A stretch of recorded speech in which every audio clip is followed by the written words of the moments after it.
to turn it on?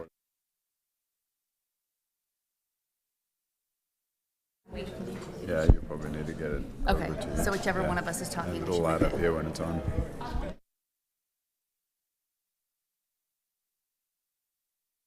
Okay. And then it'll light up here to tell you it's on. Okay. And if you'll just pull it to you. Okay.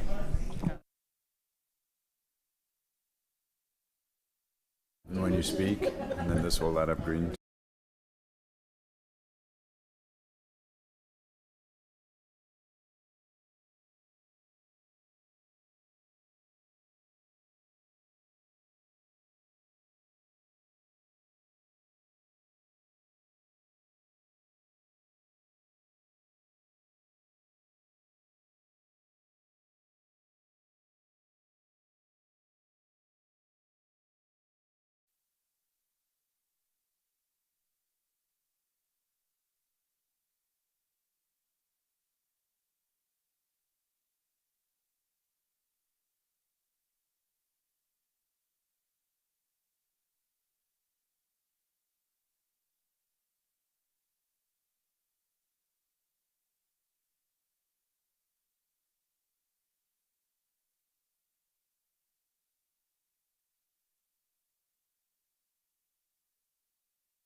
Trish Bodie, Here. Gloria Gonzalez Delakia, Here. Alexis Grimes, Here. Sade Fashalkun, Here. Aaron Johnson, Here. Christine Maurer, Here. Anna Smith. Here. All right, I declare a quorum of the Leander ISD Board of Trustees. Mayor? Councilmember Catherine Battalion Parker. Here. Councilmember Esme Mackey Longoria. Here. Councilmember David McDonald. Here. Mayor Pro Tem Nicole Thompson. Present. Councilmember Chris Cernick. Councilmember Becky Ross. Mayor Christine Delisle. Here, quorum is present. All right. Well, I would like to thank the mayor, city council, and for the staff joining us for this evening as we do a joint meeting. This has been a long time coming. I know we've wanted several times to get it on a calendar, and so thank y'all so much for making it happen. I know it was also with great effort, I would argue, because y'all had 5 meetings, or will have 5 meetings in the month of July, so thank you for letting us be another one. We appreciate that. All right, we're going to go ahead and start off with our citizen comments. Since we're doing the LISD hosting, you'll get to see kind of experience of our citizen comments process, and we'll go through citizen comments before we move into our discussion items. We have all of our guidelines and rules were already sent out to all of our speakers. We have 5 speakers this evening, and then do we have our video to roll before we begin?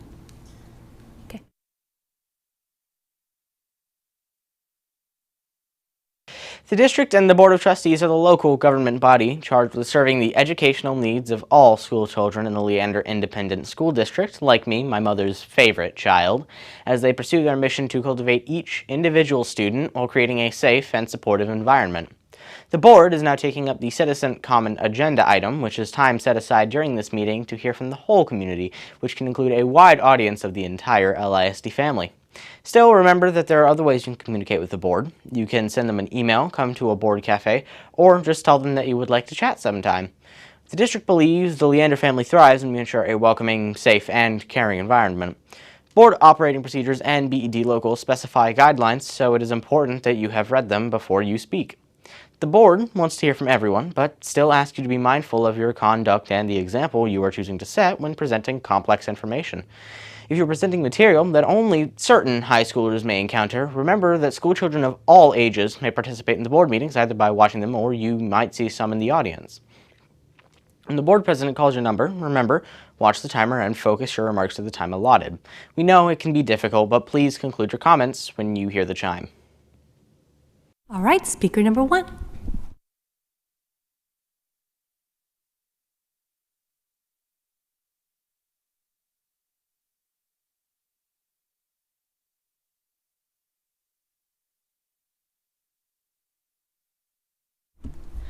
Thank you all for your public service and for holding this special meeting. Thank you as well to the teachers and staff of Leander ISD who are there to teach us and to the Leander police who are here to protect us. Today I would like to talk to you about student voice, recognizing student perspectives and how schools achieve excellence. Student voice can help schools understand how to improve educational outcomes. To do this, students need to believe their voices will be heard. This is a hard thing to say, but sometimes that requires adults to do better. Adults should take steps to ensure students feel they are safe enough to speak. This is an issue because for at least last year, school board meetings had a reputation as unsafe for kids. Some conduct was intended to drive kids and parents out of meetings. Some adults said so. The school board and city have done a good job addressing concerns. With the new rules, meetings have improved. We can respect free speech while respecting the rights of students of all backgrounds to contribute to their own education. We want to thank all those who have contributed to making things better. We would also ask you to consider what you as a city and school leaders might do more. Thank you. All right, speaker number 2.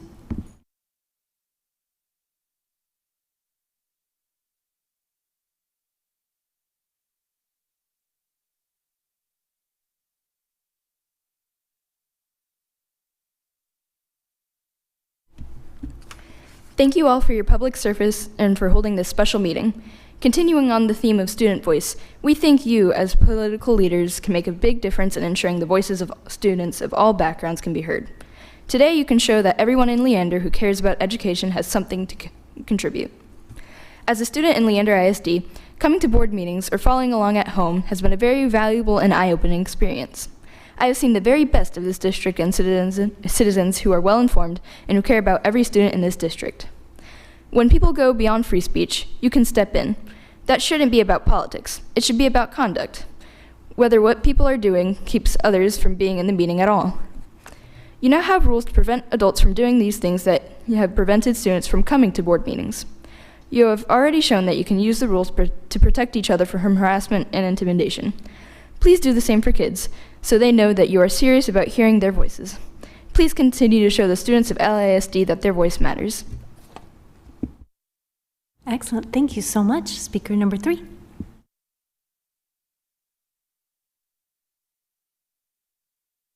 Speaker number 3, Mike. Mr. Mike Sanders. Thank you.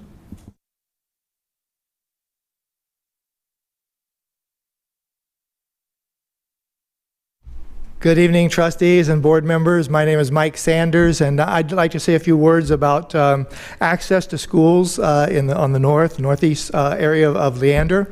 I'd like to start out by saying that I don't know how many of you have gone down the Raider Way during rush hour traffic going into Rouse High School or the middle school there, but there are 2,000 families every day that use that roadway during the school year. And it's a little country road. It's basically a one-lane road. I mean, 2 cars can go side by side on it, but it's just a tiny road. And I'd like to encourage you to work together, the LASD trustees and the Leander City Council people, to widen that road. And I think that some of the land that's on LASD property could be donated to the city, or I don't know what needs to happen for that collaboration to occur.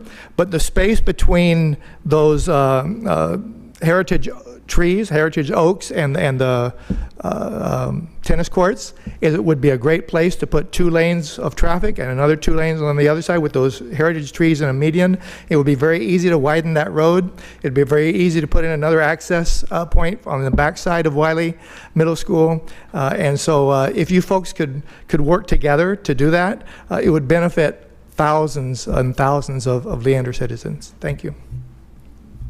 Thank you. Speaker number 4.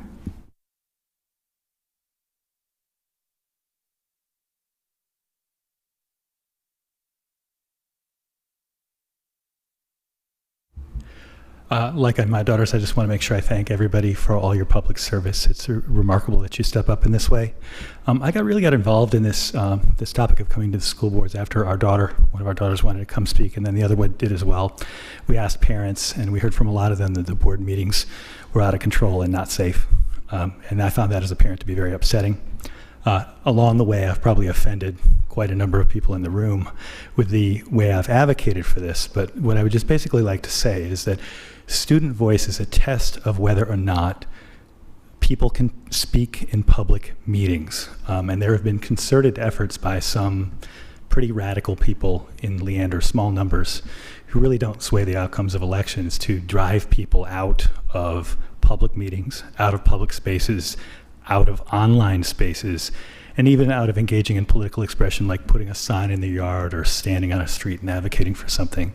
And that actually, some of that context is pretty terrifying. The Leander police have done a great job for our family and many others, and we are deeply in their debt for that. At the same time, we have some differences in perspective on what constitutes a true threat. So we'd like the school board and the city to consider very carefully the Fifth Circuit jurisprudence on what constitutes a true threat and what can be done, both at the school level, in the meetings, as well as police, what could be done to address people who concertedly are actually trying to drive particular groups out of participating in politics. And many thanks for all you do. Thank you. All right, speaker number 5.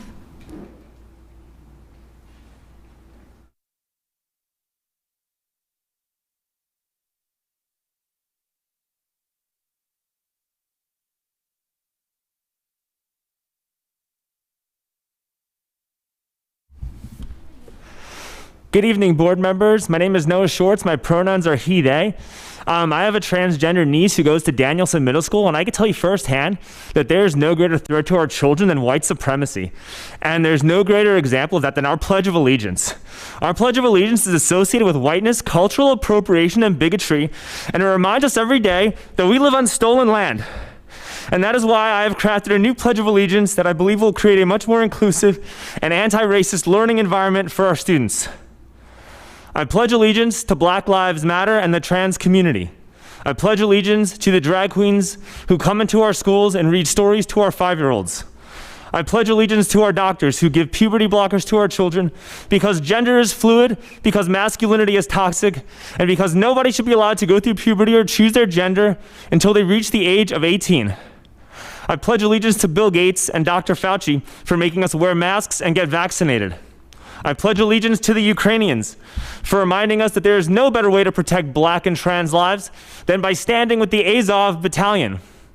I pledge allegiance to Klaus Schwab and the World Economic Forum for telling me to lower my carbon footprint, and most importantly, for telling me that I am the carbon that needs to be reduced from this earth.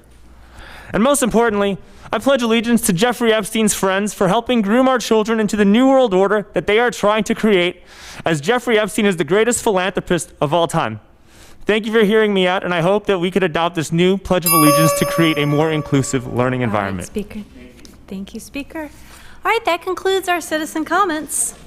We'll be moving on to our discussion agenda items. Discussion A, roles and responsibilities, sounds far more formal than what we were really wanting to attend, but we didn't know any other way to put it down. I think introductions might have worked now that I look at it. This is just a time for the board and for council to introduce ourselves to each other. And we also have the board. We've been working on our guidance documents as a district. So some of our board members will be talking about the various pieces of the guidance documents that we have.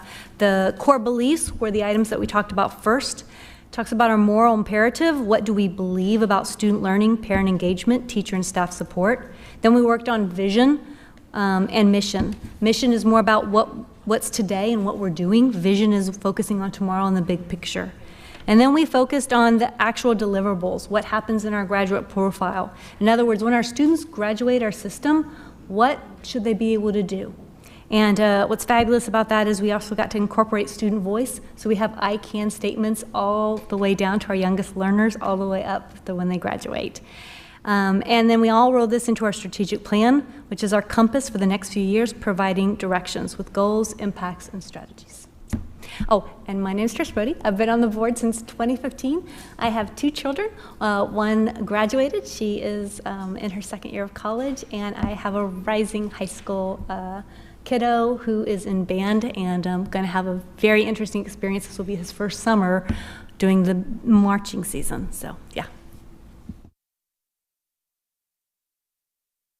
Hello, my name is Dr. Gloria Gonzalez-Dolica, and I've been on the board for almost 4 years. I have 3 children in LISD. 2 of them have graduated. One's at UT Austin, and one just started college this week in Michigan. My baby is a freshman and is doing band and robotics. And I love Leander ISD. Leander ISD has been the only school district that my family and all my boys have gone through from kindergarten to 12th grade. And I'm really proud of these documents and the work that we've done. One of the documents that we were working on is our core beliefs. Do they have copies over there? I don't, okay, well, we can pass them down, but the core beliefs these are something that this board created, and these are the things that kind of guide us in all the work that we do. And really, I think a lot of times as we're sitting there having discussions, I know for me, they're my point of reference when it's a hard decision. You know, when it's, we're put in positions sometimes where you are making decisions from a hard decision and it's not a great choice and not a great choice. And through COVID, I think a lot of us were put in positions where you were picking the least worst choice. Really tried to keep these centered to all of those decisions. The first one is each and every student is at the heart of our decisions. This requires a focus on students and all elements that impact their overall student experience in order for them to reach their maximum potential. And I know Dr. Gehring will give you these. Every word in there was very deliberate, and it was something that we talked about when we talked about a student's potential, because when we talked about using success and how we each determine success is different, right? And really to us, it was making sure that we're empowering our students to be able to reach that maximum potential. And as a board, we're focusing our decisions on how we do that for every student. The second one is LISD Life Changers. And then in parentheses, it says each and every staff member should be empowered so they can inspire our students to own their learning. And Life Changers, it was a word that we went back and forth on because it's not just teachers. It's teachers and it's coaches and it's principals and it's assistant principals and it's nurses and it's counselors and it's bus drivers and it's cafeteria workers. All of our employees, they impact students' lives every single day, right? And so we were thinking, do we say teachers and staff members? Do we list them all out? And so when we talked about Life Changers, we went back to when we, some of us were here when we hired Dr. Gehring, when we were going through that superintendent search. And Dr. Gehring was talking about Life Changers and why he chose this career. And it was that term and that word of like changing lives and really impacting lives. And for me, I've dedicated my life to education in my professional space and in my personal volunteer space. And all of that is because of Life Changers that believed in me before I believed in myself. And I can't think of any better way to talk about all of our staff being life changers, and really being able to, our job is to empower them so that they can inspire students, so they can do their job, and in whatever capacity that looks like. So, thank you. I don't know, did you need more of these? Okay. All right. Hi, I'm Alexis Grimes, and I have two boys also. One has just graduated, and he will be a senior at Texas Tech this year, and he will then go into the Air Force, so I'm one proud mama of him. And he is driving home from Lubbock tonight, so the last time he drove home, he wrecked the truck, so we're praying for safe travels tonight. And then my youngest will be entering high school next year, and he'll be a freshman, and he is with his uncle at cowboy camp and getting up at 4:30 in the morning and working cows and horses, and so he's having a great time. So that's my family, and then I'm going to talk about number 3 and 4 of our core beliefs. And so our LISD family, which includes our students and their families, life changers, board and community members, thrives when we ensure a welcoming, safe, and caring environment in which we treat one another with integrity, respect, fairness, and acceptance, while appreciating our differences. And so this is just really boils down to valuing all the voices in our community and having a seat at the table for them. A deliberate and intentional focus on relevant and deeper learning for each student will optimize individual outcomes and personal growth. And so we believe empowered students that have the programs of choice that kind of engages them in their learning will lead them to deeper learning, because then they will be excited about what they're learning because it engages them in a way that speaks to their passions and what they want to do when they grow up. Thank you.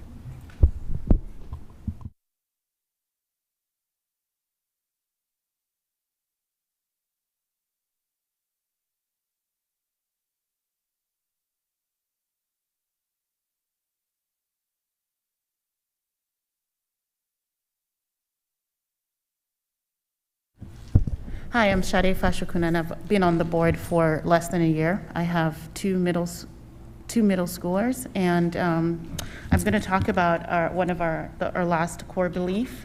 So it relates to developing and maintaining meaningful collaborative relationships between all our LISD family. It's vital, and it's vital for a whole child student-driven experience. So the other aspect of what I'm going to talk about is our vision, which the vision is the one LISD community cultivates each student individually to produce the most sought-after creators of our future world.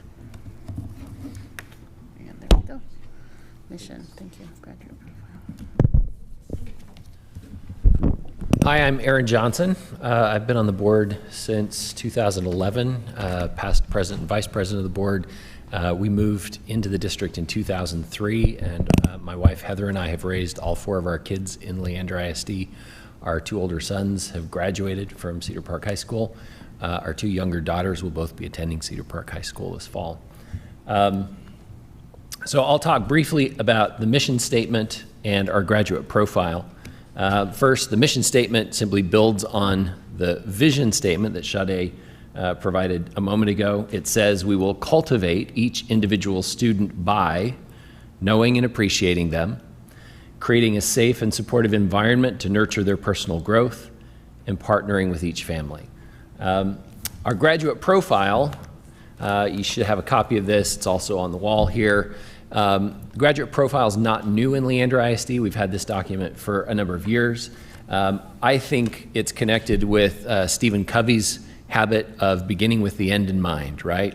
If we have a vision for an aspirational idea of what our students look like when they leave Leander ISD, that's our graduate profile. It defines those students and what we hope they will look like as they exit. And so we refine that document from time to time, and that document did go through another revision as we updated our mission and vision and these other documents. But I won't go into further detail on that tonight. All right. Hi, everybody. I'm Christine Maurer, elected in November of 2020.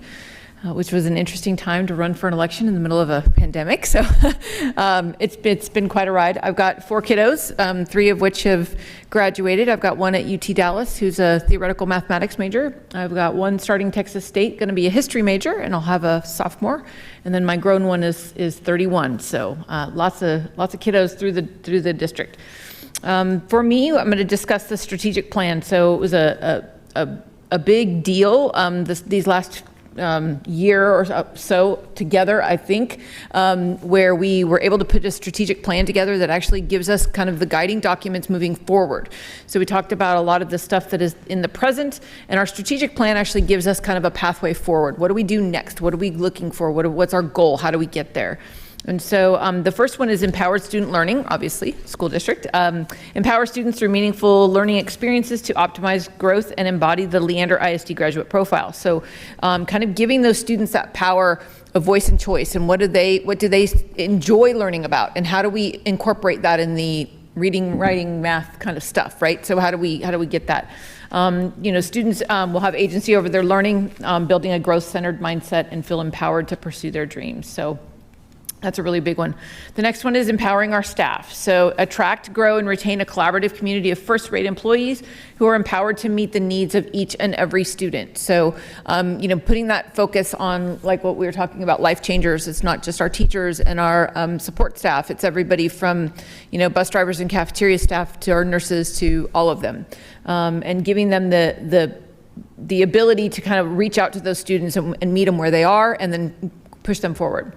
And then the last one for me is impactful family engagement. So engage our diverse community by fostering positive relationships through reciprocal communication and collaboration. I think this meeting is a perfect example of how we engage our families and engage our community in moving our students forward to be the best that they can be. So thank you.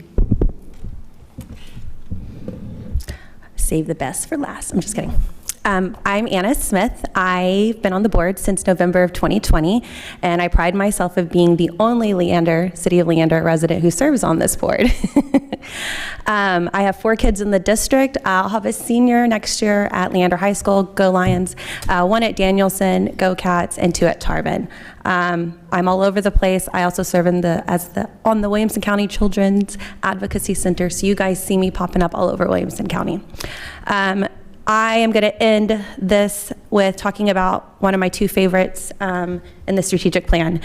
Those that serve with me on this board know that I love the strategic plan. This was, I feel like, a great opportunity for us as board members to get down to the nitty-gritty and figure out what do we want as a board and how are we going to guide our community in the next 5 years. So what I loved about it was when we had our hot dot session, and access was one of my words that I picked, and to see it on here and to see our board really dig into it, but not only our board, but our community. I think that was the most powerful thing.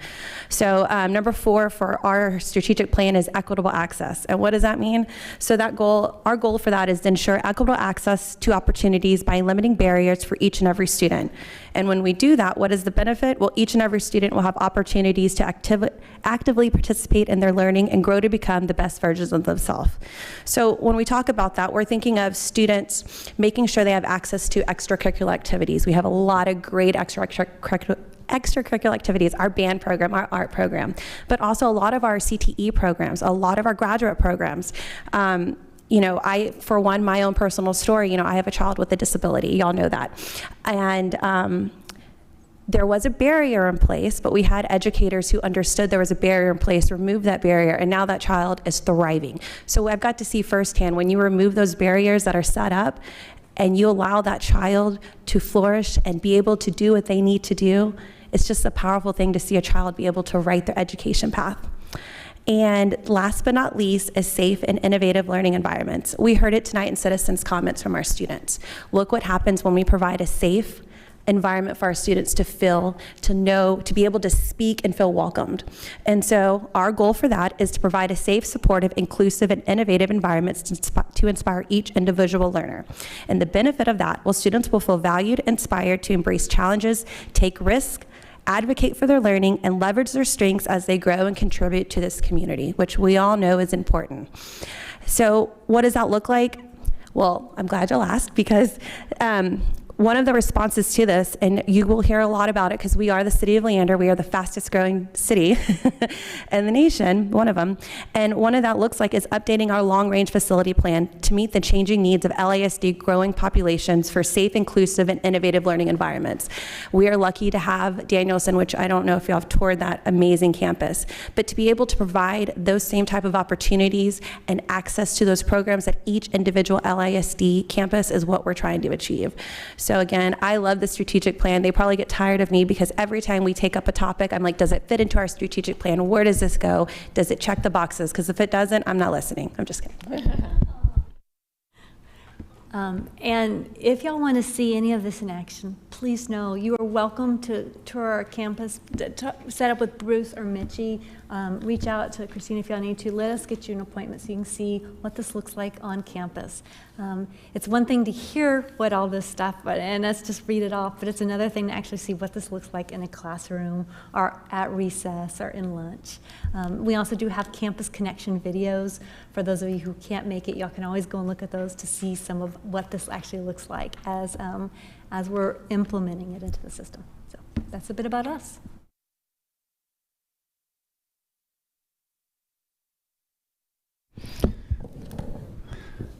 Bruce Gehring, superintendent since 2019, September, so arrived here just in time to take on the pandemic.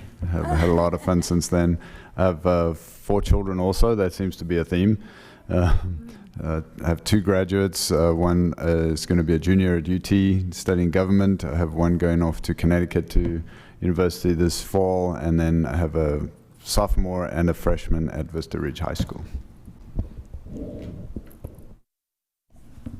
All right, that was awesome.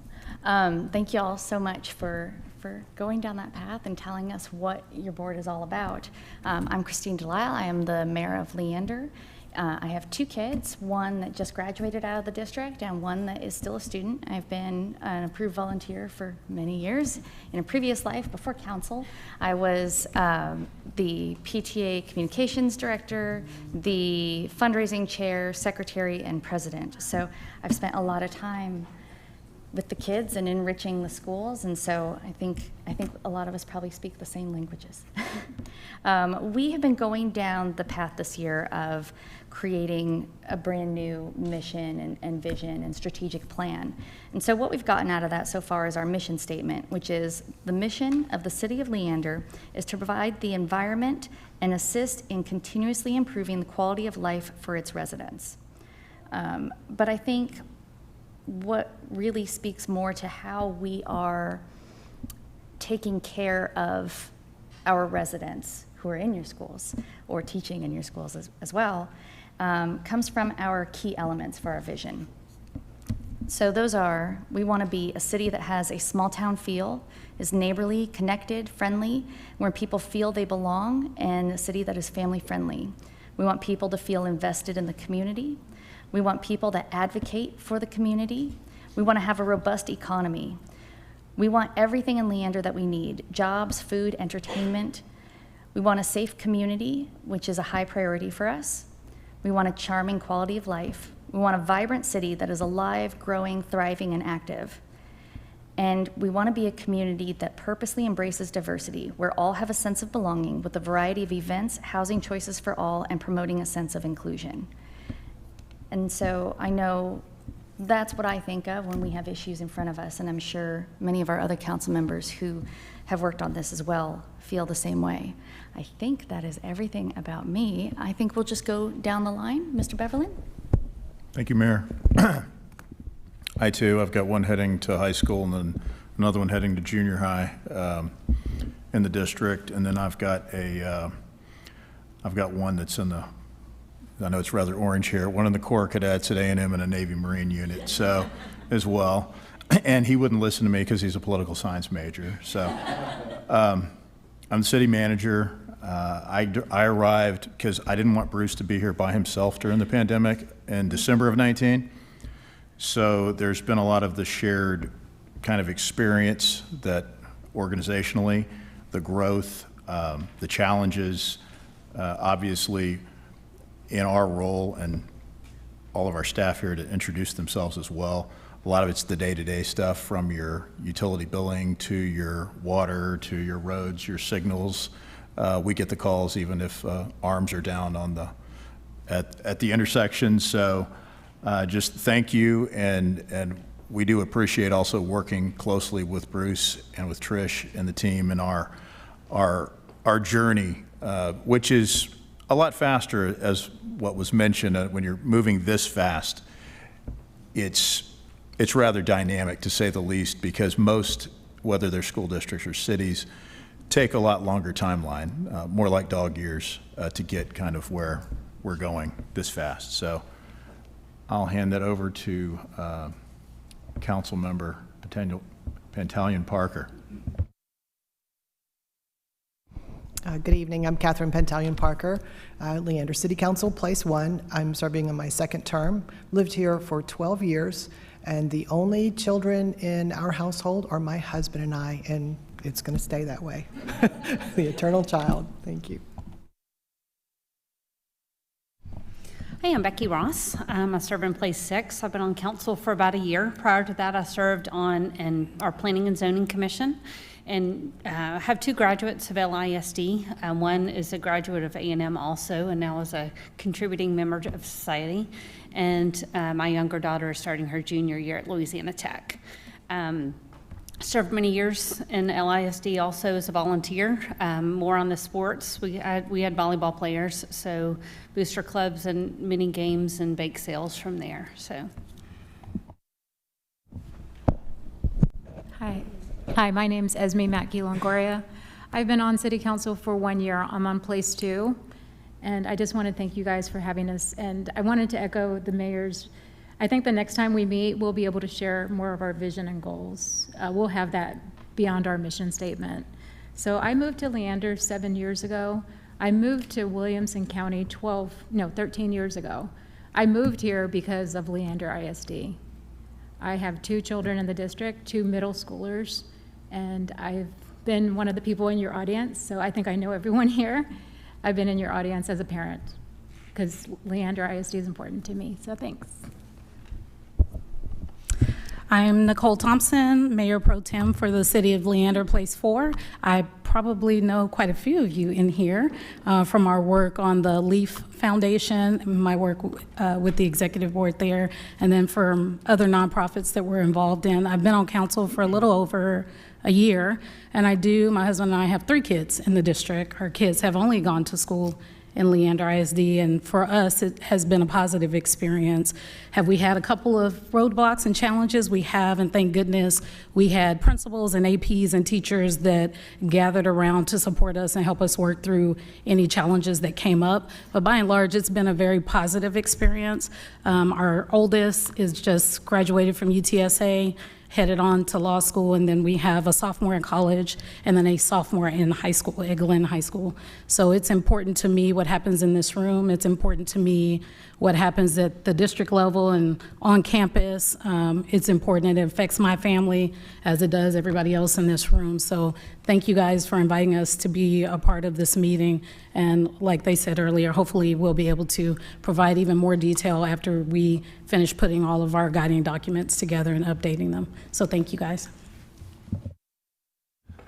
Well, good evening. My name is David McDonald. I'm the newest city council member. I think I'm on day 7 now. Got sworn in last week, so still getting my feet wet, if you will. But my wife and I, we actually raised 5 kids, all went through Leander ISD, starting back in 1997. So really seen this district grow a lot. I remember when we went to our oldest son's orientation at Henry Middle School. Don't ask me what year that was, but you know, there was plenty of room in the bleachers. Fast forward 3 years, I mean, it was standing room only. And that is how fast this district has grown, so as well as the city. So background in city government and now state government, and just want to get involved more at a local level where I live and give back to the community in a different way. So excited to be on here and work with everyone. Thank you.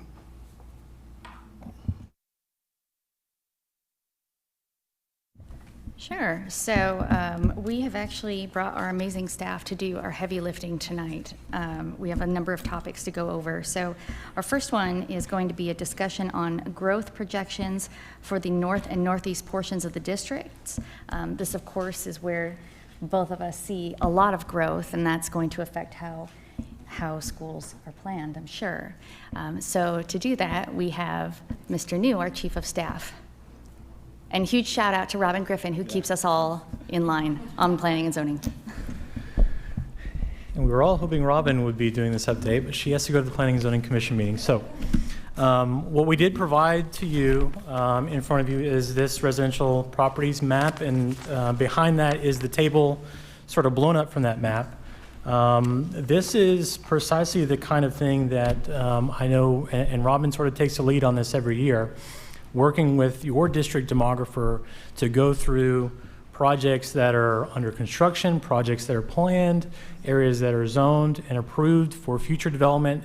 This is kind of literally our map of planning, and what she kind of does, what Development Services as a group along with district staff do, is they sort of walk through the timing of projects and try and line up with district schedules where new campuses could go, maybe what the district's timeline is or perceived timeline could be, so that we are not creating issues from future attendance standpoint, from your projections and how you budget and how you plan, just as we do every year as our council looks at how development could impact our infrastructure. So this is really to let you as trustees know, as our council knows, that we do work very closely, and it gets better and better every year with your district staff to try and plan and coordinate our development with your development. And to be specific, not just this map, which is also on our website, so this is publicly available information. Robin had told me and our development services staff, they provide copies of concept plans, short form plats. So as these things are coming through our development application process, LISD staff are being copied on that information. So they're kind of following it in real time just as we are. We don't just meet once a year and that's it. It is something that's sort of an ongoing conversation. And it's certainly as new projects and even as campus projects come up that LISD is sort of spearheading, we are working closely to make sure those align with everything that's going on around your facilities. Thank you. Are there any questions? Okay, that was smooth. All right, like the pace. All right. Actually, I have a question. I was looking at this list over here, and it has that multifamily grand total. I mean, I know you're working with the demographer to really work on the timeline, but is this like in the next how many years? So if you were to look at the table, from the top is our developed projects, and we highlight on the left column, these are all multifamily, not just apartments, but townhomes, condos, things that we classify in our code as technically multifamily projects. On the right-hand side are single-family home subdivision projects. The units are something that we would look at, unit, home, and then units within those dense development projects. So in the green, those are developed projects, and as you work your way down, it becomes further out as far as projection and development timelines. So you're looking at anywhere from 1 year to 3 years to 5 years or more. And many of these larger scale multifamily projects, if you're seeing more than 200, 300 or plus units, there's likely going to be phasing involved with that. So it becomes increasingly important, especially if the school district is looking in certain sectors, to know when these units would be coming online, when families would be potentially enrolling their children in school.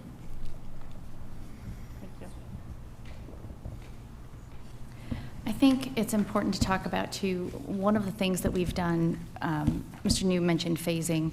For large housing developments that are coming in, we're asking a lot of them to phase those projects, so you're not getting a rush of tons of kids in one school year that are going to be in one area. It helps us out, it helps you guys out, and I think that should help to kind of keep things steady over the next several years. Jimmy, you're up. Oh, thank you. My name is Jimmy Disler. I'm with the district. I'm over the facility program here. I just wanted to touch on Anna mentioned our long-range facility plan, as well as our demographic update. Mike mentioned, we do get an annual demographic update from our demographer, which works very closely with the city and building those projections, and I believe we provide copies, access to it.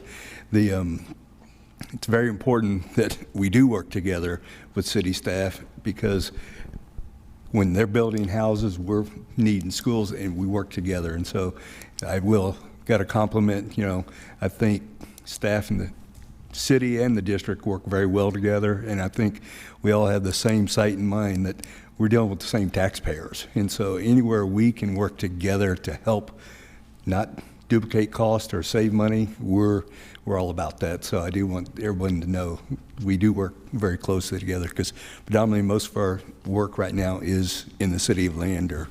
And so very briefly on the demographic update, I do want to say, the demographer is projecting just over 1,000 students for the next few years, 4 years, I believe. And so, that's just over an elementary school a year of worth of growth in the district. And when you look at the developments across the district, our top 18 subdivisions for the next 5-10 years, I think all but one is in the city of Leander. And so that tells you where the growth is coming and what we have to deal with. And so then, we know over the next 10 years, our demographer is projecting just over 40,000 new housing units in our district.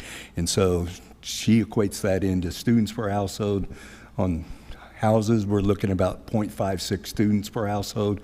In apartments, it's about 0.25 students per unit. So that's how she builds her projections that we use for projections in tenant zoning. Now, Anna did mention our long-range facility plan that, I will say, after the bond election that we had last year, the feedback we got was to look at our facilities and make sure we're efficiently using them and not building when we don't need to. And so we did have a board subcommittee that worked with us over 5 months, I believe, that developed, a long-range plan that really did, I think, accomplish what the community asked us to do. Our demographic plan showed after opening North this year, we need 5 additional elementary schools. With the long-range plan that they've worked on, we only need 4. And you accomplish that with strategic tenant zoning, rezoning of those tenant zones to help, because we do have schools that are a little underutilized, that we can shuffle things around and not disrupt the community too much.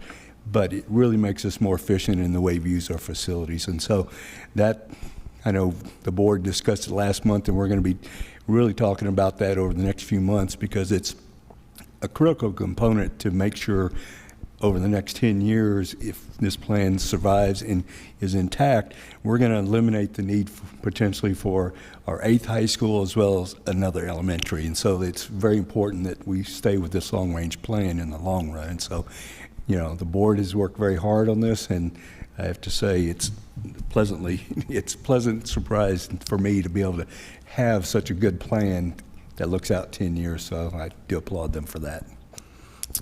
Any questions? Are there any areas of town where you feel like the rapid growth is beginning to hurt any of the campuses? North of 2243. Okay. I mean, you know it as well as all of us. It's just growth is everywhere, and we've planned for it. And I will say, the housing boom that hit everybody, hit us all hard. Our demographer told us from 20 to 21, we had 26% more new homes built that year than the prior year from the housing boom. And it just, right now, of course, it helps in our build out for long term, instead of looking at build out at a certain time, but some of these subdivisions were 4 years out. Now they're 1 or 2 years out because they have put houses on the ground so fast. But we've got the projection, and of course we're building schools. We built one in North this year, which is going to help a lot. But we have continuous growth, and with the new long-range plan, our next elementary that we'll be building will be in the northwest part of our district. So that's soon, hopefully. Well, that schedule is open in the fall of 24, so 2024 school year. Thank you. Council, any other questions?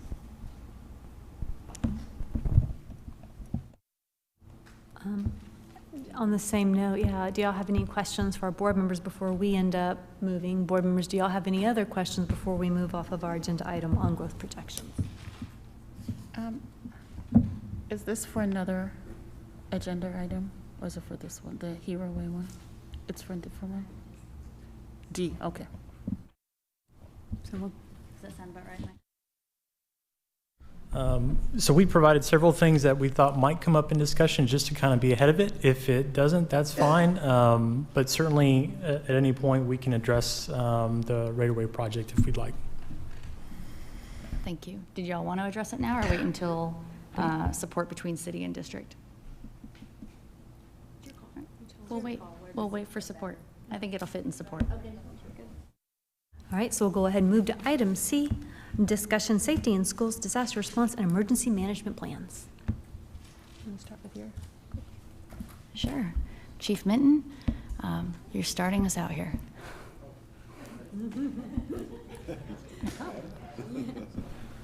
Well, that's a shock. I wasn't sure. I didn't have anything to present, nor did I have anything to really discuss other than, over the last month. Well, first of all, just many of you may or may not know, we've been one of your officers in your school district for the past 24 years. We started the program in 1998 after the Columbine situation that happened there. For those past 24 years, obviously there's been challenges as far as the growth of the district and the growth of the city as well. Also, for the last month and a half, the questions that have always been coming up for our department is, why did the officers do what they did, what happened in Uvalde? And I can be honest with you, I can't answer the questions of why they did what they did, but I know what we would do in our department here. Our officers are trained in the ALERT program, which is for active shooters. We train quite a bit in these types of situations. We know that, and I don't mean to sound harsh in this, but we know that when we are going to go into a school, the first thing is we're going to go after the person that's hurting the children in our school districts. Then the second is we're going to go in. Thank you. And the second part is stop the killing is what they call the first thing. You go in and eliminate the threat. The second is stop the dying, and that's when you start attending to the people that are hurt. The hardest thing for our officers in this type of situation is you're going to have to step over people to get to the person that's hurting these people. And but we train for this, and I watched that video. I watched all 1 hour and 22 minutes of that. And again, I'm not considering critique exactly everything they did, but I know what I would have done. And one thing that's needed in a situation like that is leadership, and we have that in our department. We talk about this. All of us are parents. We all have kids, and people can armchair quarterback, but I know what we would have done in that particular situation. So, thank you. As far as safety, there are some challenges for us, and again, I don't know if this is the forum to bring it up in, but in the last couple of years, we've actually cut officers from schools, and that's been disheartening. When I was an SRO at the Leander High School, we had one officer in there. In 2022, we have one officer in there. We have more kids than we've ever had than we had when I was an SRO. I understand that it costs money, but it's difficult for one officer to be able to maintain a campus of 3,000 children in there. So there's some challenges I think that need to be worked with. Some of the other challenges of just you have several different jurisdictions in dealing with law enforcement. But we all work together. We work better with the ones we're closer to, like Cedar Park, because we know exactly what they're going to do if there's a situation in a Cedar Park school and how we're going to train and work with that. But I'm not here to also tell you that just because you put a cop in a school, it's going to stop a shooting, because that's not, just cops on campus don't stop. They just kind of help mitigate that if someone gets onto that situation. So again, I didn't have anything to prepare. I was told Molly I was going to be here to answer questions that you may have. And I'm still here to answer those questions that you have as being the that we have SROs in your particular campuses. But I can't speak for Cedar Park or Travis County or Williamson County and some of the things that they would do. And I don't know, Chief, you had anything from throw you on the firing pan with me. We'll both be surprised by what we say, right? So as Chief was saying, we do both prepare for and train for these type of incidents. As he mentioned, there's the kind of two basic goals there: stop the killing and then stop the dying. And so they specialize in stop the killing, and then we come in and help stop the dying. And so oftentimes we're asked, when's the last time we did one of these drills in a school? And the location of the training is not that relevant, because we have to be prepared for an active killer event anywhere that this may happen, whether it be in a school or whether it be in a convenience store or anywhere in town. So we train on those specific functions that are required should a disaster like that occur, for that immediate response, and then also for that management of that kind of longer term response to that type of incident. I just want to point out really quick that when we're talking about the SROs, Chief Minton is an expert because he was that SRO once. I just have a question for you, Chief. Which one? Oh, sorry, Chief Minton, sorry. Yes, ma'am.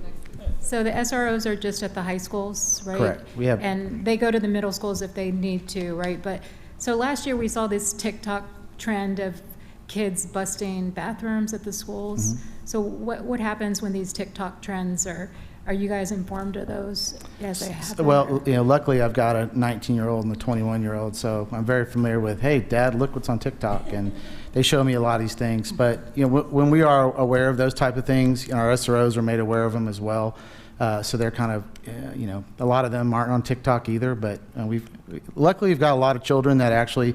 Those relationships that are built with the officers in those campuses, kids will come and tell them, hey, this is kind of what's going on when we see these kind of trends.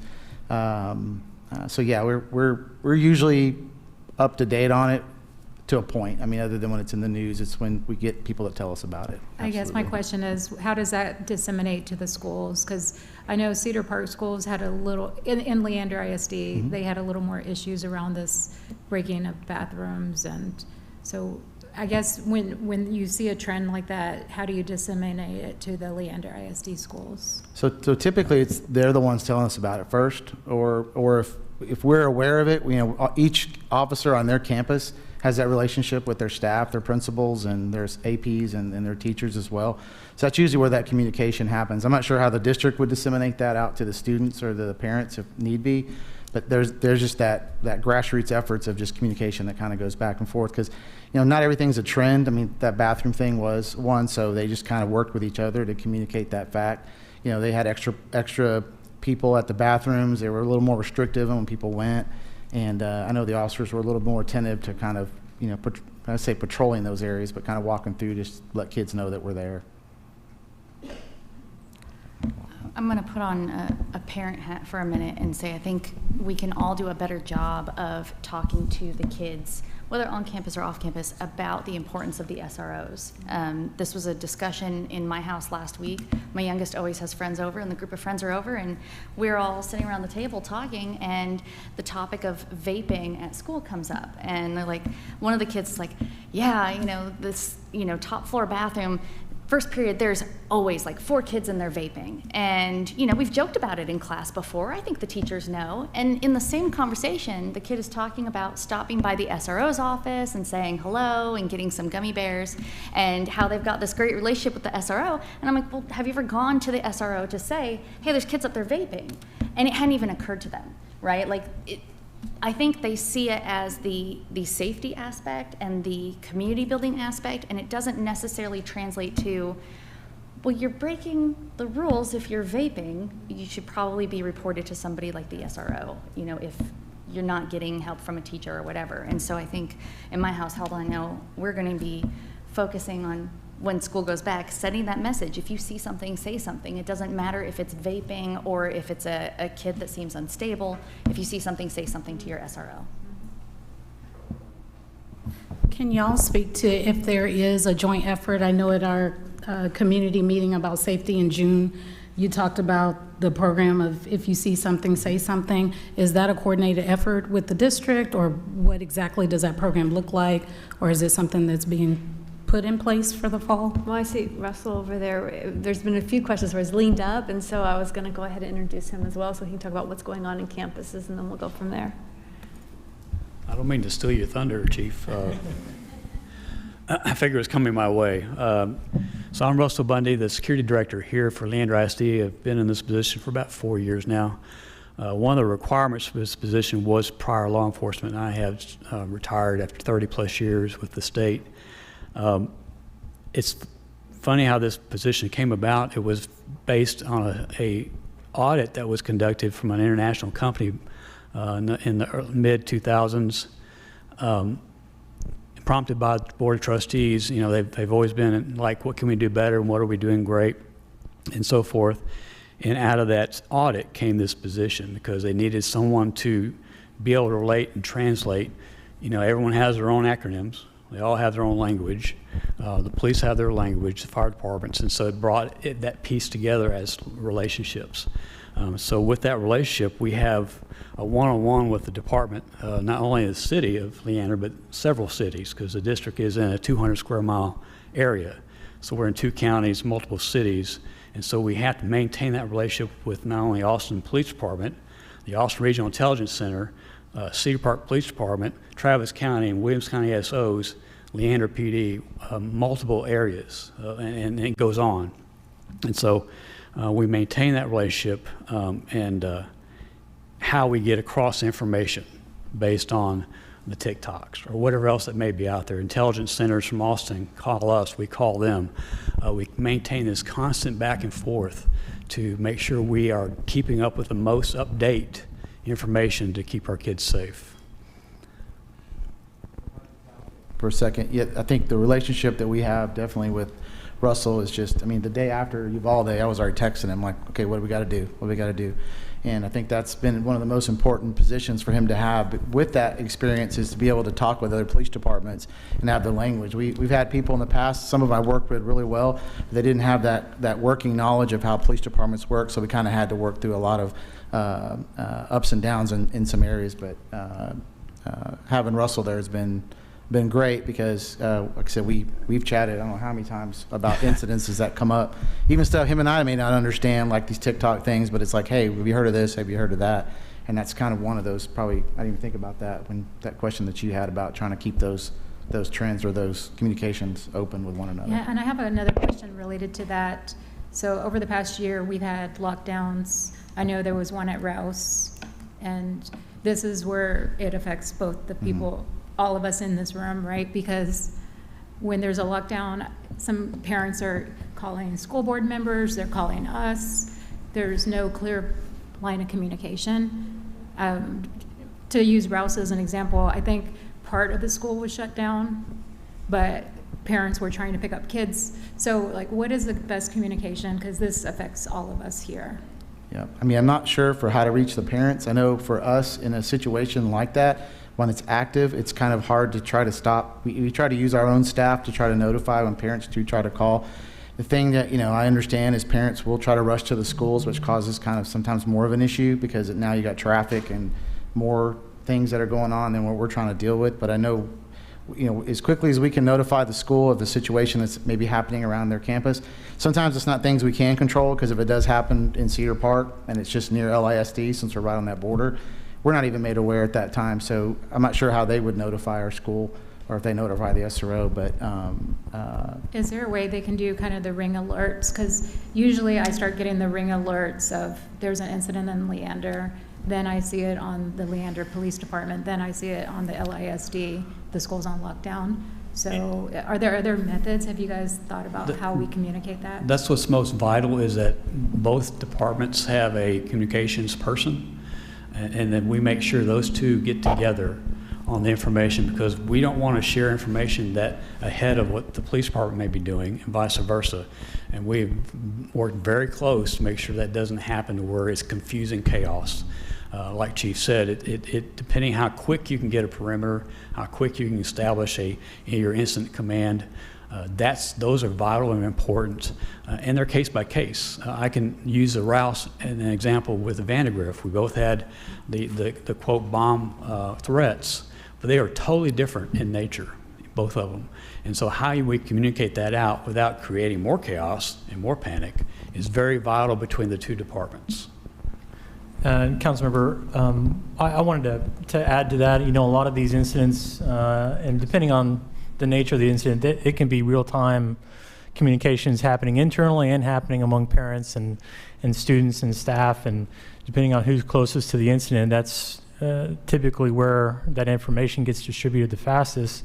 I was talking with Mayor earlier today, as well as my public information officer, about the district has some new folks on the communications team that we're getting to know and kind of working with and building that relationship with. I know that the district has they've got a new notification system that they're working through, and we are, and that was a conversation with our public information officer and our team.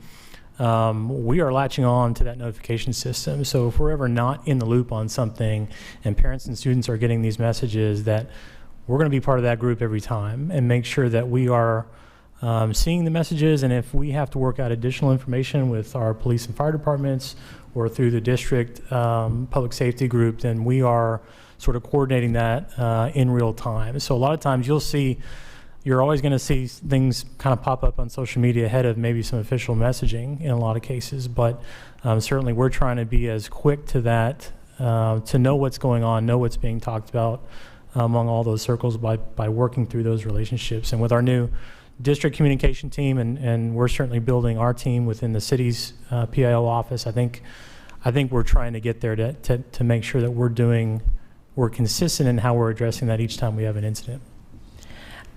I will say at the June 15th meeting, that was one of the questions, and I did read a statement from our communications director. If it's possible, if she could read that, Bruce. Christina knows what I'm talking about. The questions I sent you as far as what's the protocol. What is LISD's communication plan and process when an emergency happens? And you wrote me a whole amazing thing that I read word for word at this presentation. I can read it, or we can just give it to you. Yeah, I'll send it, because it really breaks down what the protocol looks like, because it's not what we've used in the past. It's as a parent, I appreciate it.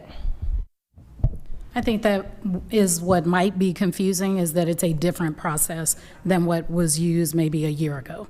And so, to be clear, she did break it down exactly what you should expect as a parent coming from the district and from your school directly, what that communication looks like. And I'll send to our secretary to send to y'all, because she made it very clear. And I mean, again, it's something we haven't done in the past. We've done it recently, but it's a lot more clear. And as a parent, I felt a lot more at ease knowing I'm getting updates every 15 minutes. Do you remember now? And Councilmember, Pro Tem Thompson, also only 7 days. Sorry to single you out. What was your question again? My question was really around the say something, see something. Is there a particular process in place that the district uses to encourage students to say something if they see something that's happening that could be curious, that's out of line, like the issue in the bathroom? I know the Chief Minton talked about we might be working together to get something, maybe posters on the wall at the schools, or whatever kind of advocacy we can do around, if you see something that's out of line, to say something and maybe have a confidential way to report that to the district or to the powers that be to be able to look into it further. So that's really what I was asking about. Thank you. We do have, besides the relationships that these students have with their staff, the teachers, the principals, we get a lot through that. A lot of the information passed on, but we do have anonymous alerts system on our websites, and that has been proved to be productive as well. I do know that there's the department has their own as well, tips line but if you didn't feel comfortable with the district's anonymous alerts, you can definitely go to Leander PD's tip line as well. So there are many avenues to go, and that's one of the many with our district, and it's been proven to help us tremendously to get right on it as soon as possible. And that new communication system, do parents get an email about that, or? Sorry. So I'm curious how people will know about it and sign up for it. If anybody were to approach us, where do I send them? Is it for parents only or the community? It's through Remind, which is a text and email. So, but it's also, we do end up putting it on our website as well. Okay. The alert, yeah. On our alert. So we can get the website linked to you, but what will happen is it'll go out to parents, and then it also goes up on an alert page. So if something happened and you didn't get the reminder, your phone wasn't working at that moment, you still can go right to your web page to go get the updates there as well. Okay, so people in the community, when there's an incident like at Rouse, they can go to that static site and see what's going on. That would be great.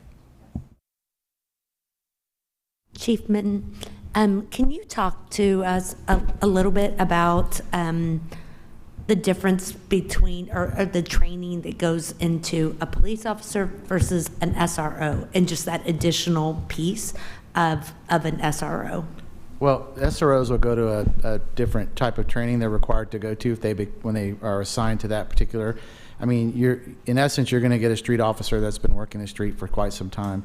When I went through SRO training, what they basically taught us is just how to work with kids, how to talk to kids, how to deal with when you're dealing with parents in a different perspective, and just working with staff. I hate to put John on the spot. He was an SRO for a while as well. And I don't know if they've got any other special training at SRO that you can think of. Can you think of? They do. They have the SBLE course. Yeah. Which is school-based law enforcement. It goes into active shooter training. Yeah. I haven't been to it because I got out of the SRO program for them, but I think it's a 4-year class. So. Yeah, they're pretty much trained in everything.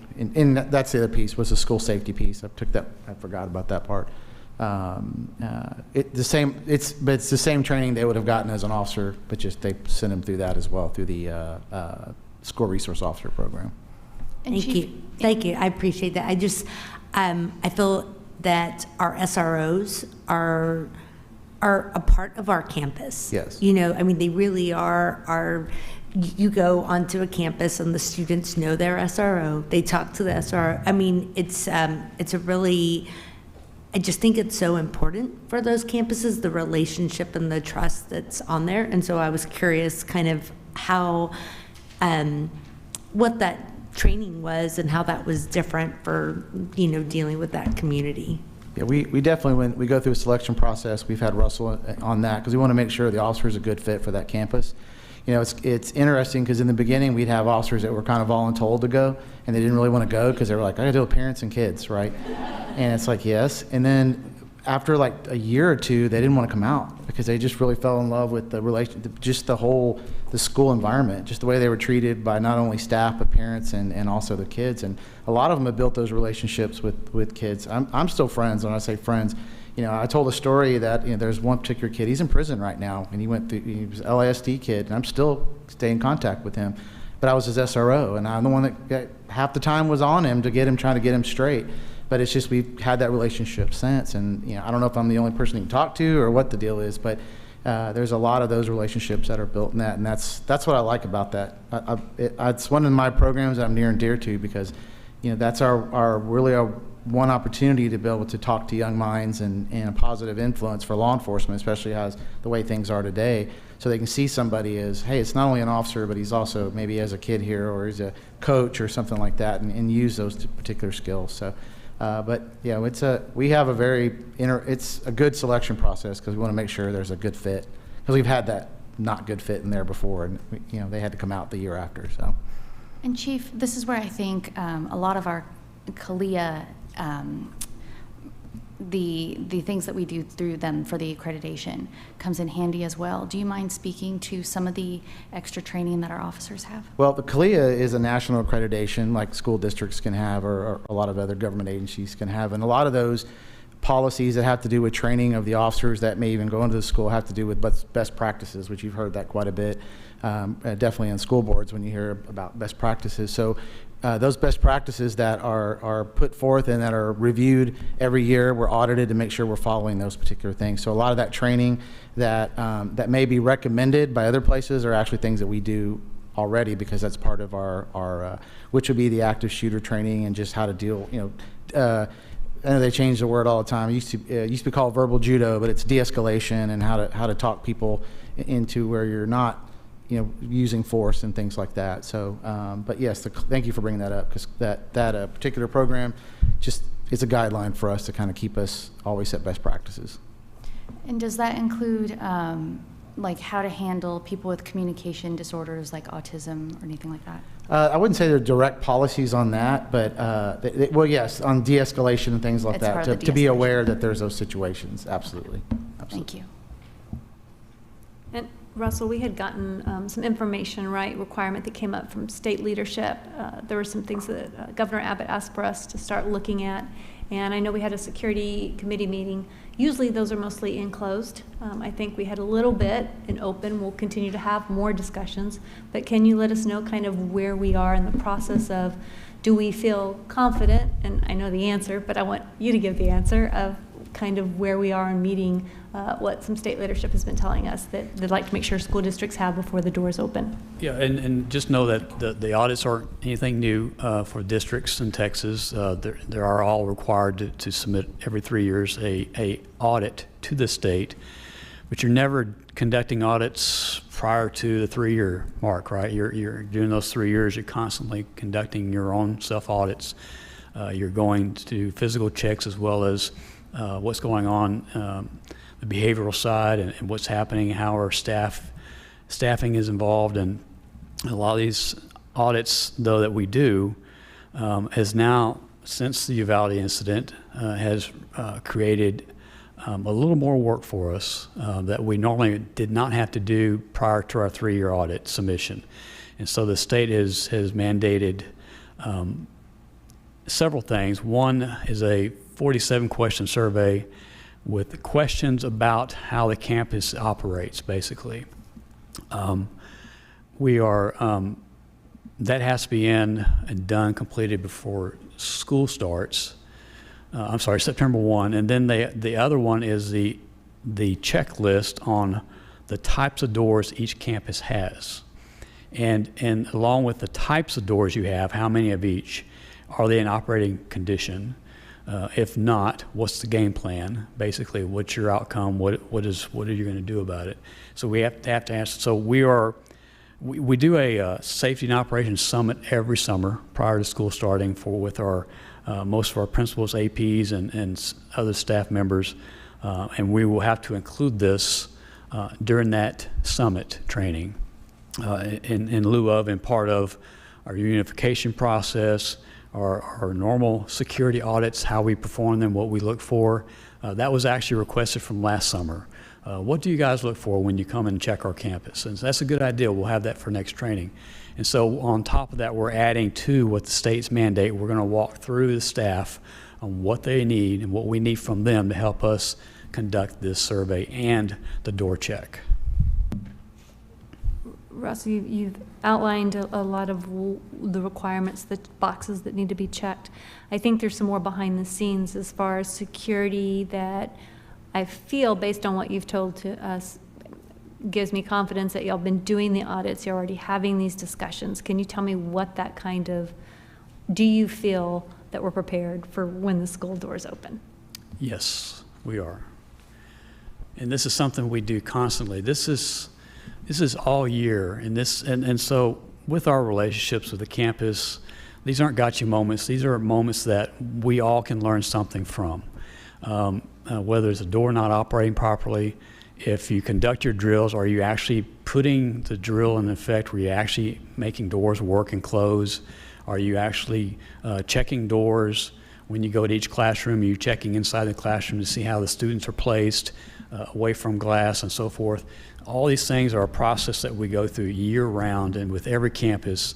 And we can't get to every one that conducts a drill, but when I do hear of a drill that's been conducted that I didn't make, I go to them. And what's important about our district, after anything we do, whether it's a tabletop, whether it's a drill, we do post briefings. Those have been so vital to our organization. It's part of our instant command, if you might say, something that FEMA has created that all departments use. We also have that same structure in our campuses. What went well, what needs to be improved, and how can we do different? And so I'll have this discussion with that staff. You know, I noticed you had your drill yesterday. Let's talk about this a little bit. What happened during that? Did you find some doors that didn't operate right? Did we have a work order in that? How fast can we get this corrected? So this is year-round, all through the year, not just waiting, you know. And then summer prepares us to see, hey, what did you see all year long to prepare us for that summer summit training? I'm always amazed at how much y'all do as a district. You know, I came from a very poor district. We didn't have any extras. So I hate to ask, you know, about one more large program or expense, but is there anything that y'all are doing on the campuses mental health wise to catch kids that are going into that slide that could be a danger? Like, how are you spotting them and getting them help? Can you with 2,000 kids on a campus? So we do have a specific mental health program for the district. We have a team that's dedicated to that. We have licensed professional counselors, licensed professional social workers that are dedicated to meeting those extra needs. So of course our school counselors are our first line of defense. They're the ones who are trained to look for those signs and then refer on. But we do have professionals that operate throughout the district to address those deeper concerns as they come up. They're qualified to do in-school therapy, and so they're addressing those concerns directly and immediately. And then also in severe cases, of course, they're referring out to our community providers as well. Okay, so if a teacher sees a kid they're concerned about, they just send them to a counselor? So yeah, our counselors are the first stop, and we're constantly doing threat assessments and reviews of where are they and what do they need, and then meeting those needs. Fantastic, thank you. I have a question on that. Where do the parents fall into that routine? Where do the parents fall into that routine? Yes, so we include parents in every step of this process. Whenever there's any kind of question, one of the first stops that we have is the parent to make sure that we understand the situation comprehensively. All of those teams involve any individual who might have knowledge that will help us to develop a good response to whatever that situation is. So it goes to the parents before they're sent to a therapist? Or Yes, ma'am. Okay. We always consult the parents Thank prior. you.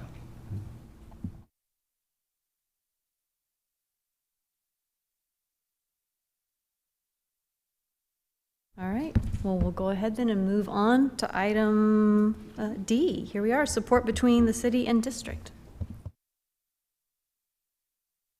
All right, we're going to start this one again. So I think this is where some of the handouts in front of you are going to come in, because on a lot of our projects, they are also your projects, and they impact you greatly. So I'm thinking we can probably start with the lighter lifting, I think, even though it's the heavier packet, of the water system update. This is our Public Works Director, Gina Ellison. She is fantastic. Some of you might know that our staff has been in contact with your staff and adjusting watering schedules on campuses because those fields use an enormous amount of water.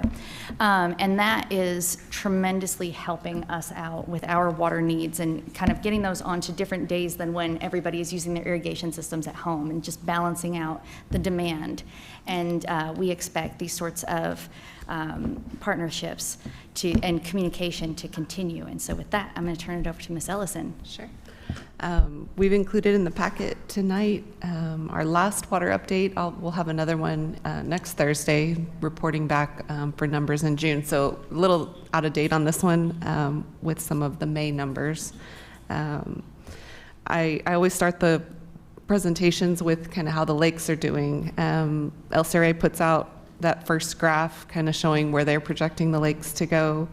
It's no surprise to anybody. It's been hot and it's been dry. So even if you see this top green line on this chart here, even if we have a wet fall, we basically will end in 6 months kind of where we're at right now. So that's if we actually do get rain. So LCRA, the next graph kind of shows where the two combined lakes are. So we get our water from Lake Travis, of course, but it's a system that works also with Lake Buchanan. So they manage those two lakes together. And as you can see from the graph, June 1 this year compared to last year is almost 10% less in storage. So July 2nd, they announced that they're not going to release water this year. Also, they're entering stage 1 of their drought contingency plan, so they're kind of getting prepared for the hot and the dry. The next, like I said, is our May number. So the next graph shows kind of.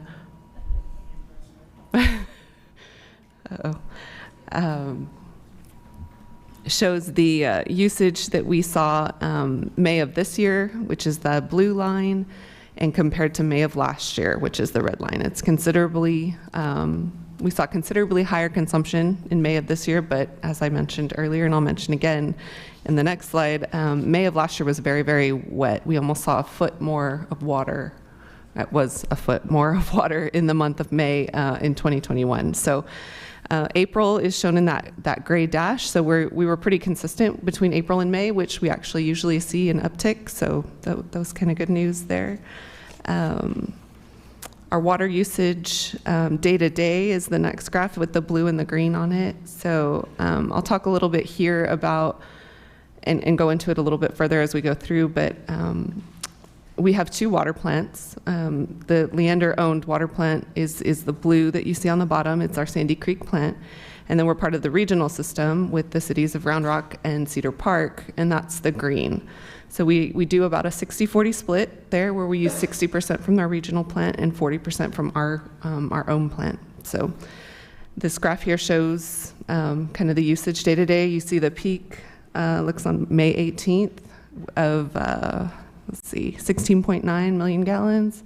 And then you see the temperature drop off, and we saw some rain, and so the usage follows like you'd expect it to do.